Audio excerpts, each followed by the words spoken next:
이번 곡은 신의 악단에 나왔던 광야를 지나면과 그리고 은혜라는 곡 두 곡을 부를 텐데요.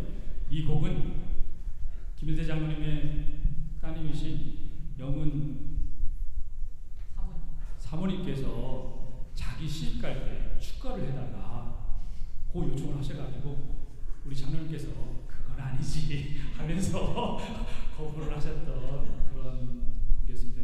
아마 영은 사모님이 뭔가 이렇게 세상을 나갈 때 뭔가 이렇게 비장한 마음 갖고 싶었던 것 같기도 하고 하나님께서 저 광야 같은 그곳에서 나를 좀 지켜주셨으면 하는 그런 간절한 마음이 있지 않았겠나. 제가 혼자 일주일 동안 계속 생각을 했어요. 우리 장로님 그 에피소드를 생각하면서 저희도 광야 같은 모든 사람이 다 광야에서 사는데 우리도 광야에서 여기 나온 것처럼 주님만 드러나기를 바라는 마음으로 같이 찬양하시도록 하겠습니다. 광야를 지나며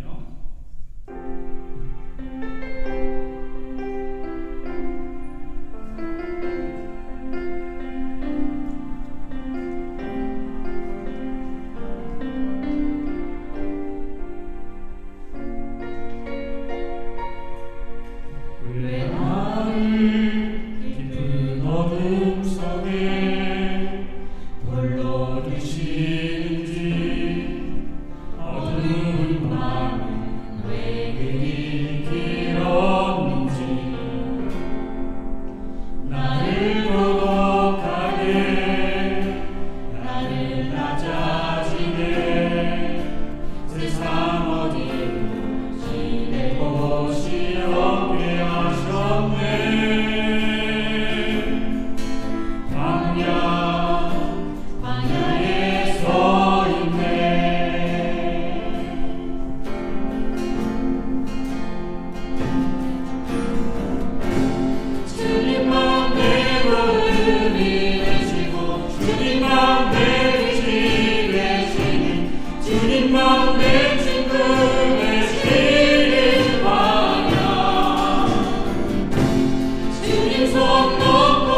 찬송가 내 영혼의 햇빛이니를 좀 다른 스타일로 부르도록 하겠습니다. 내 영혼의 햇빛이니.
다음 찬양은 302장 내주 하나님 넓고 큰 은혜는 아까 내주 하나님 넓고 큰 은혜 함께 찬양하도록 하겠습니다.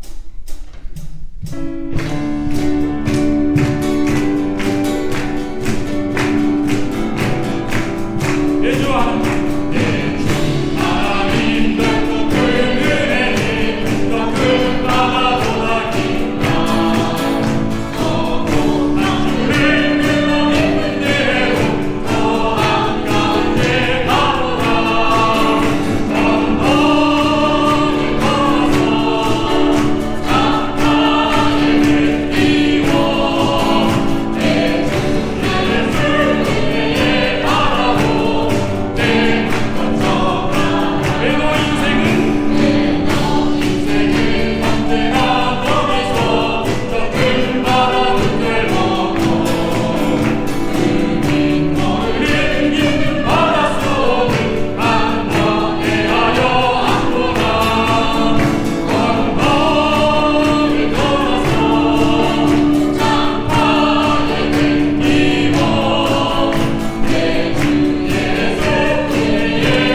곡은 요즘 유명한 영화 신의 약대에 나오는 아까 광야를 지나면도 그렇고 은혜라는 찬양 같이 불러보도록 하겠습니다. 저희들이 누리는 모든 것들이 하나님으로부터 왔다는 것을 고백하는 찬양 드리도록 하겠습니다.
늘 잊고 삽니다. 저희들 살아있다는 것, 숨쉬는 것, 누리고 사는 것 다 하나님으로부터 왔고 다 누려 사는 건데 늘 잊어먹습니다.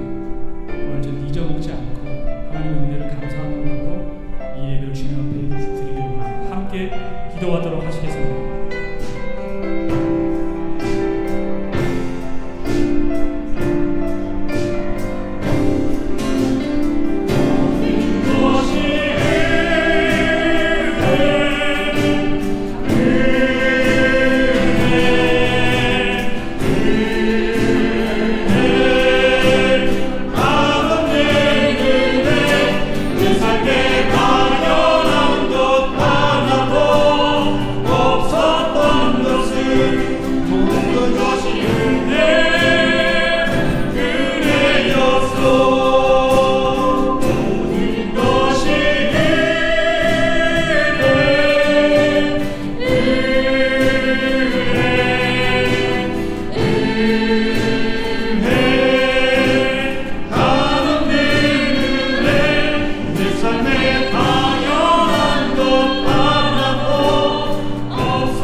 주일 오후에 다시금 예배의 자리에 모이게 하시니 그 은혜에 찬양을 드립니다.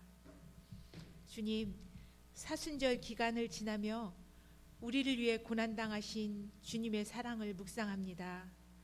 그러나 정작 우리의 삶은 주님의 십자가보다 세상의 유익을 먼저 쫓았음을 고백합니다. 말과 행동으로 지은 모든 죄를 보혈의 피로 깨끗이 씻어주시고 다시금 정결한 마음으로 주님 앞에 서게 하옵소서. 새로운 시작이 많은 3월입니다. 새학기를 맞이한 자녀들에게 지혜와 명철을 더하시고 새로운 사역과 일터를 시작하는 모든 성도님들에게 담대함을 주시옵소서. 얼어붙은 땅에서 새싹이 돋듯 우리의 메마른 영혼에도 성령의 단비를 내리시어 영적 성장이 일어나는 복된 달이 되게 하옵소서.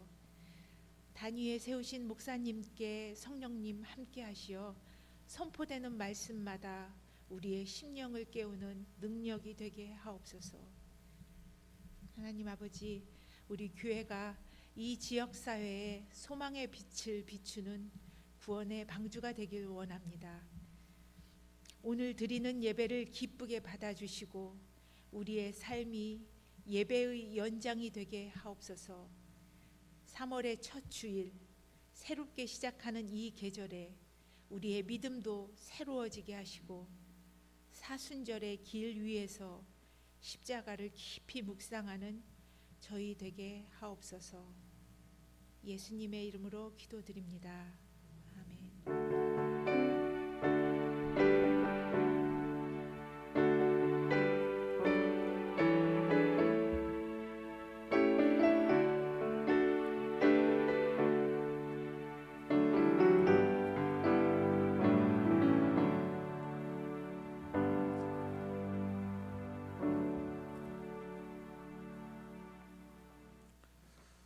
오늘 주일 큐티 설교 본문은 요한복음 9장 1절부터 12절까지의 말씀입니다. 요한복음 9장 1절부터 12절까지의 말씀. 저와 여러분들 한 절씩 번갈아 가면서 교독하시고 마지막 12절은 같이 읽겠습니다.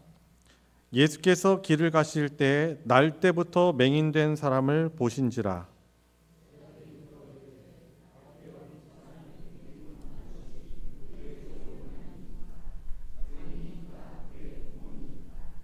예수께서 대답하시되 이 사람이나 그 부모의 죄로 인한 것이 아니라 그에게서 하나님이 하시는 일을 나타내고자 하심이라.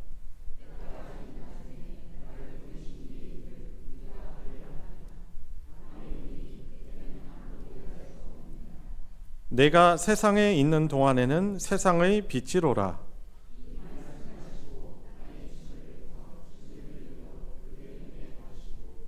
이르시되 실로암 못에 가서 씻으라 하시니 실로암은 번역하면 보냄을 받았다는 뜻이라. 이에 가서 씻고 밝은 눈으로 왔더라.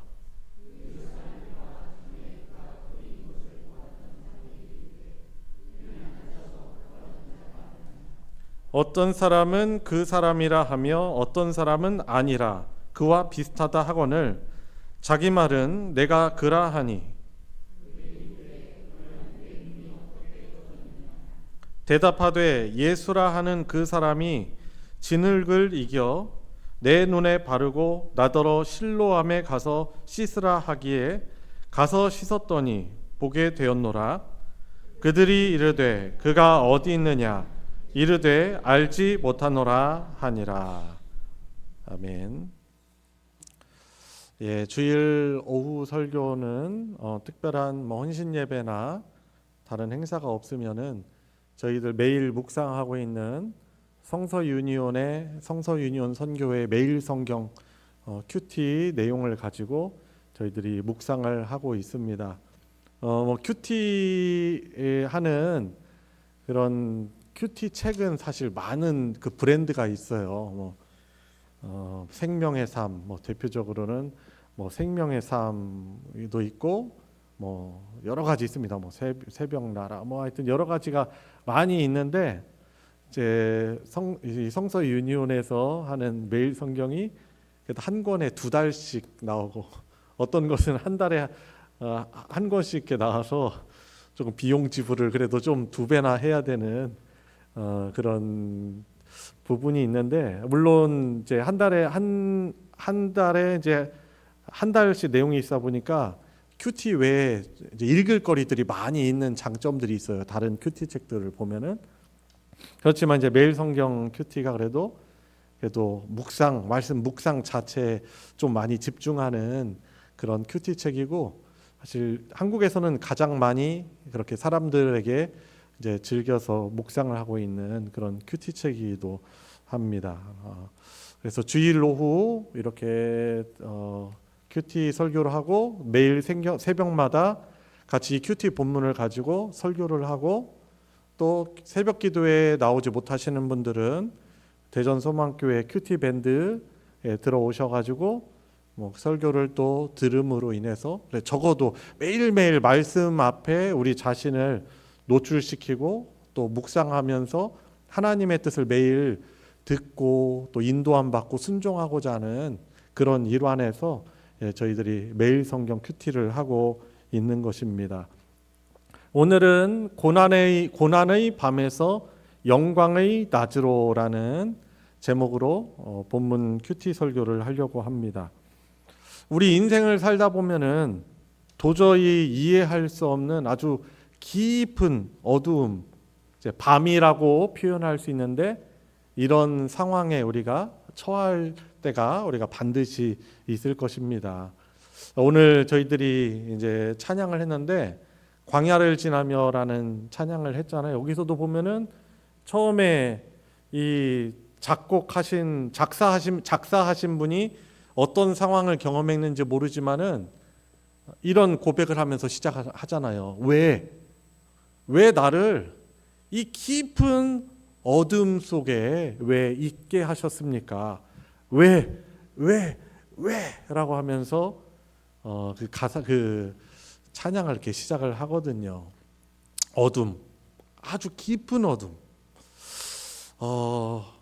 사실 어둠 하면은 우리는 아무래도 시신경이 우리는 살아 있기 때문에 어둠 하면은 그냥 짙고 그냥 까맣고 아무것도 이제 보이지 않는 그런 상태로 이해를 하지만, 사실 이 시신경을 잃어버리면은 그것 자체도 없는 거예요. 아주 깊은 어둠이라는 것은 뭐 그런 감각이 없는 거예요. 그냥 아무것도 없는 거예요. 그 자체가.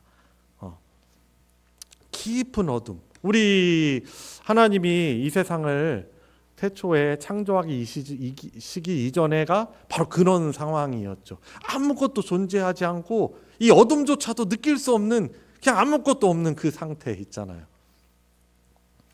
오늘 살아가는 자체가 참 너무나 감사한 일인데, 그런 것도 없는 거예요. 느끼는 것도 없고 생각하는 것도 없고 완전 무죠, 무.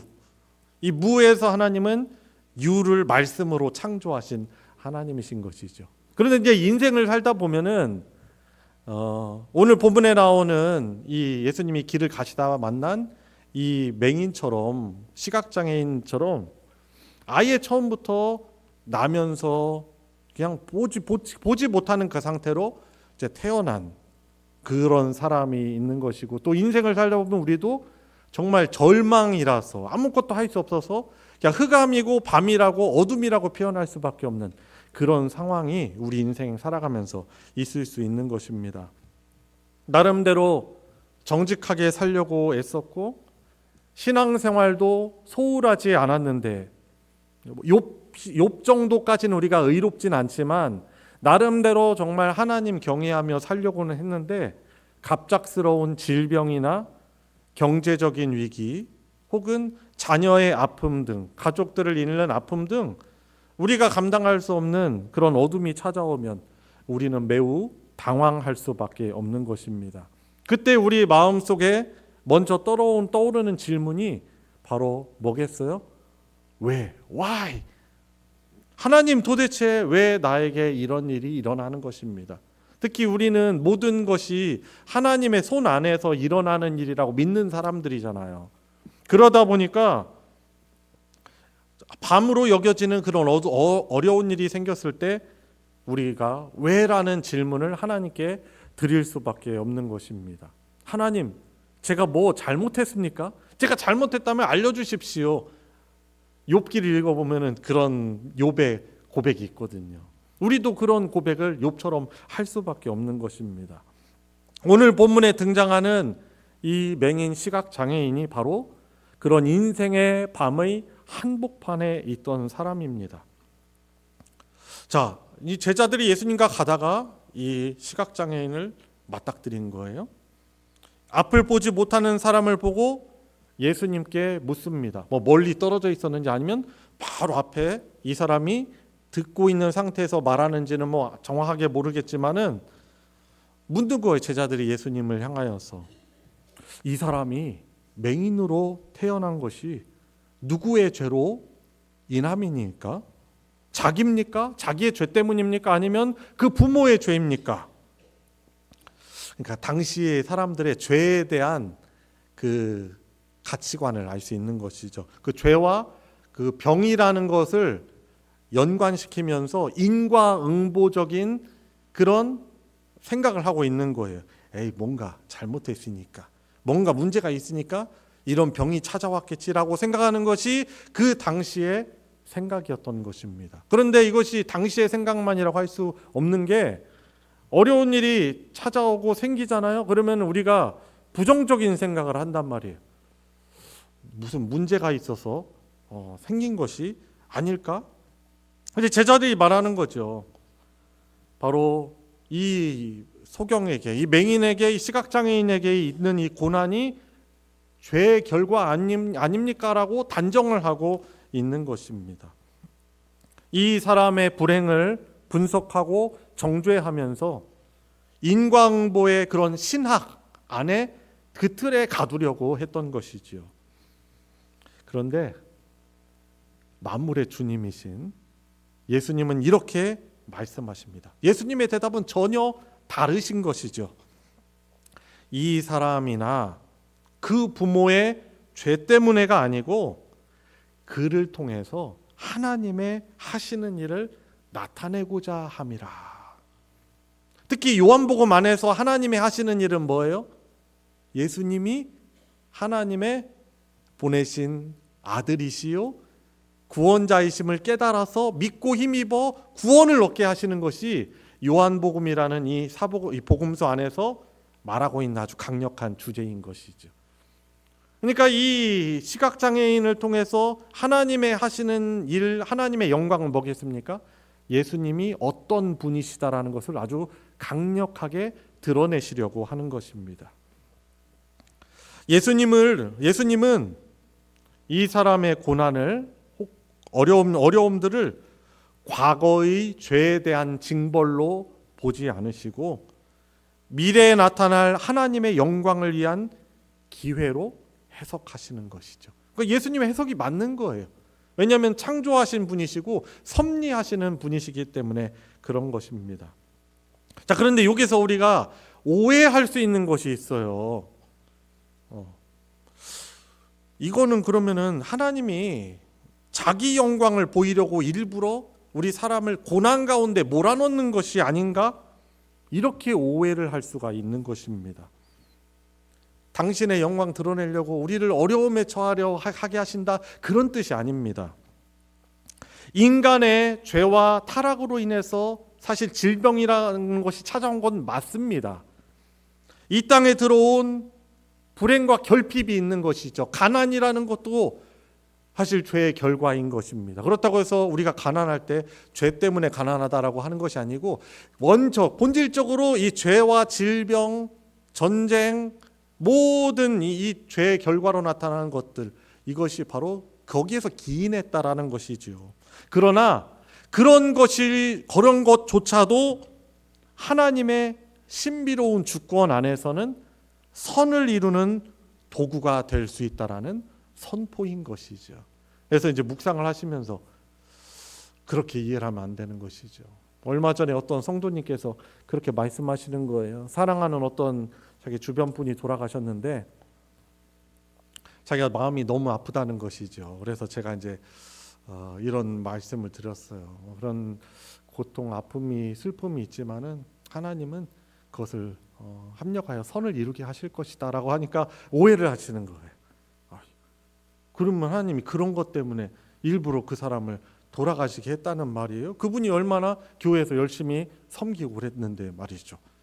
그러니까 하나님에 대해서 오해하시는 거죠. 근데 그렇게 해석하면 안 되는 거죠.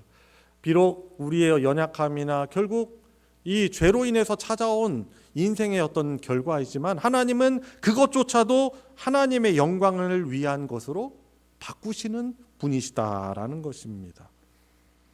여러분 혹시 여러분들 저나 여러분들 반드시 고난이 닥치죠. 그때 고난이나 결핍, 연약한 부분 앞에서 내가 뭐 잘못한 부분이 있는가 라며 계속 그것에 집착해가지고 자책하고 있는 것은 아닙니까? 물론 우리가 겸손하게 하나님 앞에서 내가 혹시 하나님을 기쁘시게 하지 못한 것이 있는가 돌아보는 것은 당연한 일입니다. 하지만은 그 어려운 상황을 마치 죄의 결과로 계속 생각하면서 자괴하고 불행해하는 것은 하나님의 뜻이 분명한 건 아닌 것이지요. 우리 주님의 시선으로, 하나님의 시선으로 우리는 바꾸어서 다시 봐야 하는 것입니다. 그 고난의 자리, 결핍의 자리는 우리를 망가뜨리는 자리가 아니고 하나님이 일하실 무대인 것을 믿으시고 하나님의 시선으로 그 부정적인 상황을 하나님의 시선으로 복되게 바라볼 수 있는 그런 하나님의 시선을 갖길 바랍니다. 자, 4절 5절 한번 보시면은 제자들이 이 사람, 이 시각장애인의 이 불행을, 고난을 두고 신학적인 논쟁인 것이죠. 누구의 죄 때문에 그렇지? 하고 신학적인 논쟁을 벌이면서 이렇게 관망하고 있을 때, 마치 남의 문제인 것처럼 관망하고 있을 때 예수님이 이렇게 말씀을 하십니다. 4절 말씀이죠. 때가 아직 낮음에 우리가 나를 보내신 이의 일을 하여야 하리라. 자, 아직 때가 낮인데 예수님이 계신 때가 바로 낮이에요. 그 은혜를 누릴 수 있을 때 예수님은 우리라고 말씀하시는 거예요. 제자들을 포함해서 예수님만 말씀하시는 것이 아니고 하나님의 백성인 제자들을 향해서 우리가 나를 보내신 이의 일을 하여야 하리니 밤이 오리니 그때는 아무도 일할 수 없느니라 라고 말씀을 하십니다. 제자들에게 오늘 우리가 함께 어둠을 밝히자라고 초청하시는 것이지요. 여러분 세상이 어둡죠. 어두운 부분이 많이 있습니다. 이번에도 미국이 이란을 공습해서 지도자가 그렇게 이렇게 죽고 그것이 아직 정확하게 사실이다 아니다 막 논란 중인데 아마 죽었을 거라고 이제 보고 있는 것이죠. 얼마나 참 선을 행한다고 하지만은 사실 그런 것이 과연 하나님의 방법인가라는 그런 생각을 우리가 좀 의구심을 품을 수도 있습니다. 그런데 그것을 대해서 우리가 얼마든지 비판을 할 수 있어요. 왜 이렇게 세상이 어둡냐? 이제 오늘 이번 주 여러분들 그 칼럼을 보면 이제 나오겠지만은 사실 세상에 대해서 우리가 얼마든지 비판을 할 수 있어요. 근데 우리가 거기에서 우리를 봐야 되는 거죠. 근데 왜 우리는 빛을 발하고 있지 않는가라는 질문을 더 우선되게 우리는 던져봐야, 우리 스스로에게, 교회에게 던져봐야 하는 것이지요. 우리 주님은 함께 어둠을 밝히자라고 초청하고 계시는 겁니다. 세상은 어둠을 보면 산탄하고 비판하는 거 누구나 할 수 있습니다. 그렇지만 우리 믿음의 그리스도인들은 그 어둠 속으로 들어가 예수 복음을 통해서 예수님의 사랑을 전하며 또한 희생하며 섬김으로 작은 촛불이라도 켜는 사람이 바로 믿음의 그리스도인이라고 할 수 있는 것입니다. 특별히 예수님은 당신 자신 스스로를 세상의 빛이라고 하셨고 말씀으로 빛을 창조하신 그분 자체가 빛입니다. 나중에 예수님의 재림을 통해서 완성되는 그 하나님의 나라는 태양이 필요 없는 거예요. 왜냐하면 보좌에 계신 하나님께서 빛이 되시기 때문에 그런 분이죠. 빛을 만드신 그분께서 빛이십니다. 예수님은 스스로를 세상의 빛이라고 말씀하셨고, 그리고요 대단합니다. 마태복음 5장 같은 경우는 제자들을 향해서, 바로 우리를 향해서도 너희는 세상의 빛이다라고 말씀을 하십니다. 어떻게 보면은 우리에게 처한, 어떻게 보면 어둠이 있는 어떤 부정적인 상황들, 어두운 환경, 고통스러운 그런 현장이 바로 우리가 빛을 발해야 하는 낮의 사역지라고 할 수 있는 것입니다.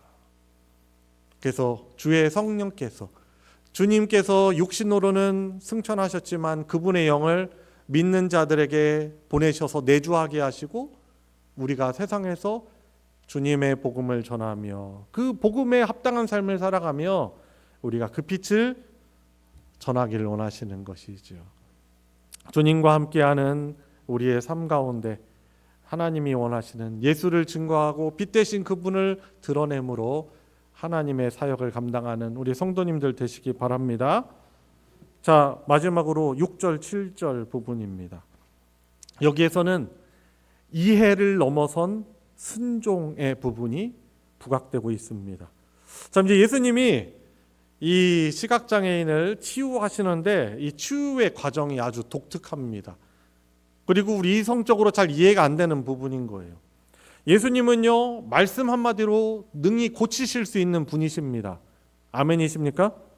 자, 그렇지만 우리 생각할 때 좀 비위생적으로 생각할 수 있지만은 침으로 흙을 이겨서 그의 눈에 바르시고 실로암 못에 가서 씻으라라고 말씀하십니다. 여러 연못들 뭐 있겠지만 특별히 실로암 못에 가서 씻으라고 하십니다.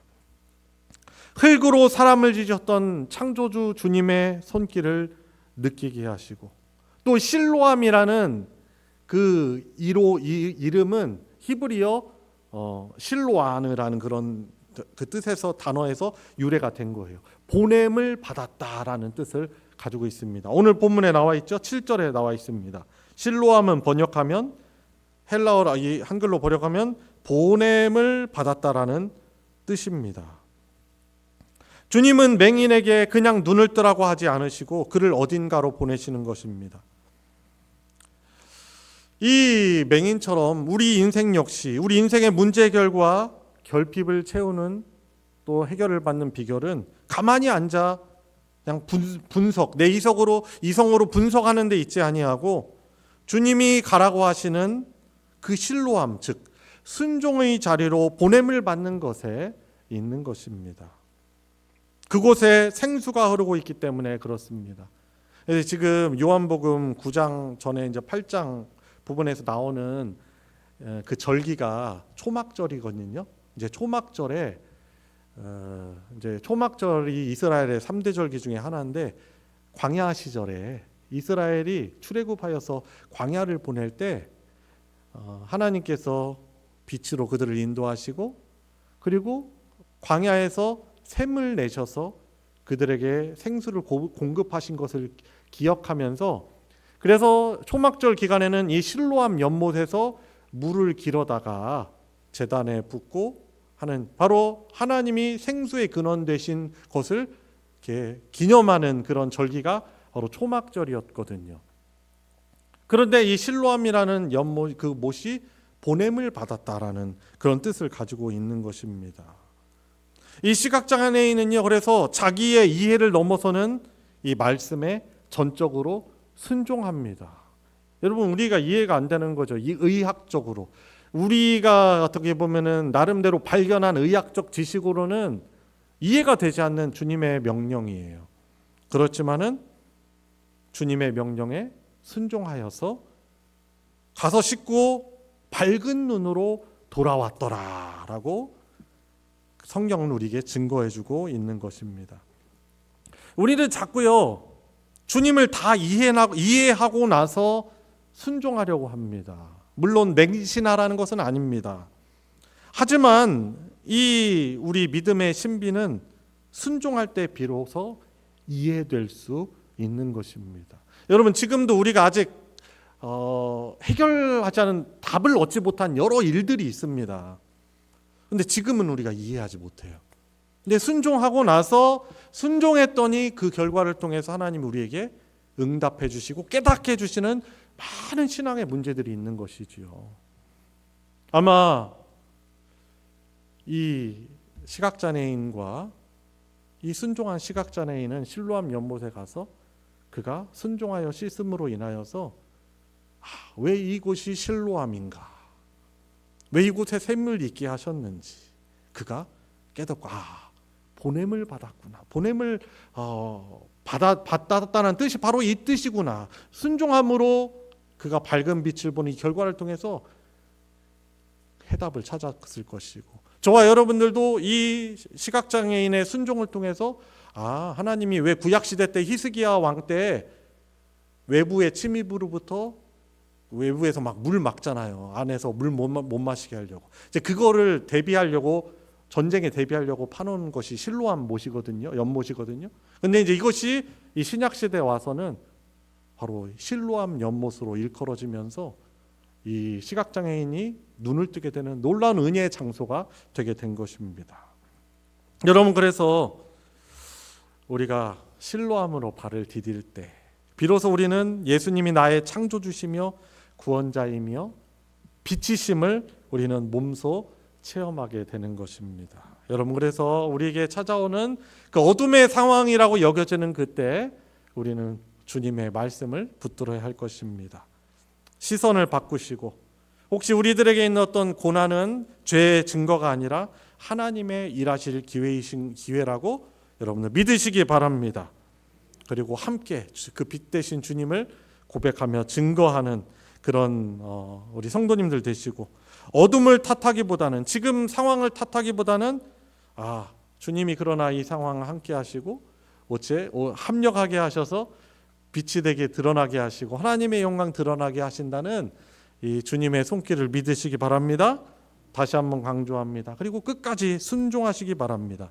내 머리로 이해되지 않아도 실로암으로 향할 때 기적이 일어남을 믿고 이번 한 주도 주의 말씀에 순종함으로 주님의 동행을 경험하는 복된 성도님들 되시길 예수님의 이름으로 축원합니다. 우리 이 시간 함께 기도합시다. 오늘 나누어진 또 얻은 교훈의 말씀을 기억하시면서 주님, 어려움 속에서도 고난 속에서도 주님의 함께하심과 주님의 손길을 믿고 나아가게 하여 주십시오. 이해되지 않는다 하더라도 주님을 통째로 믿고 순종하는 그런 주님의 제자요 백성 되게 하여 주시옵소서. 어두운 상황들, 아직 해결되지 않은 문제도 이 시간, 짧은 시간이지만 같이 주님 앞에 올려드리도록 하겠습니다. 기도하겠습니다. 하나님 아버지, 감사드립니다.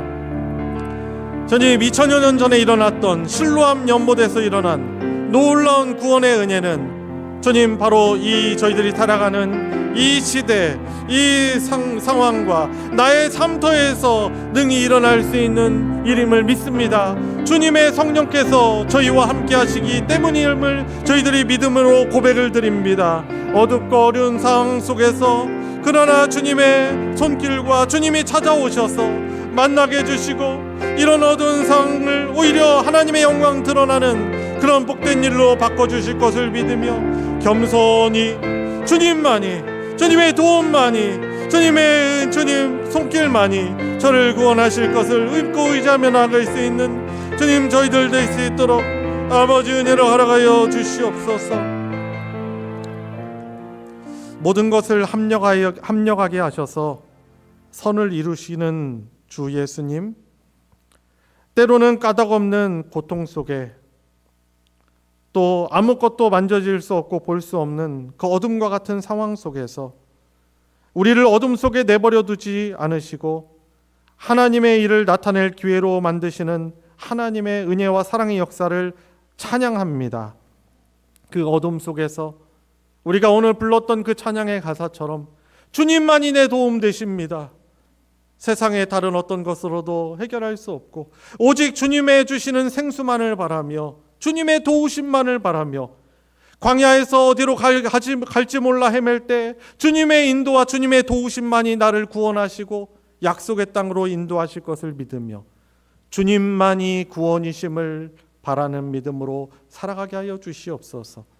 내 손에 뭔가 만져지고 내 눈으로 봐야 되고 뭔가 증거를 얻어야지 그것이 구원이 되는 것이 아니고 성경을 통해서 우리에게 말씀하시고 찾아오셨지만 주의 성령만이 주님의 부어주시는 그 생수만이 우리를 회복시키시고 치유하시고 주님 살리심을 믿고 어둠 속에서 좌절하지 않고 절망하지 않고 오히려 그 분발의 기회가 되어서 주를 바라보고 저희들도 이 시각장애인이었지만 눈을 뜬 이 사람처럼 주님의 만져주심과 주님의 함께하심 고백하며 하나님의 빛을 하나님의 영광을 드러내는 우리 소망교회 모든 성도들 되게 하여 주시옵소서.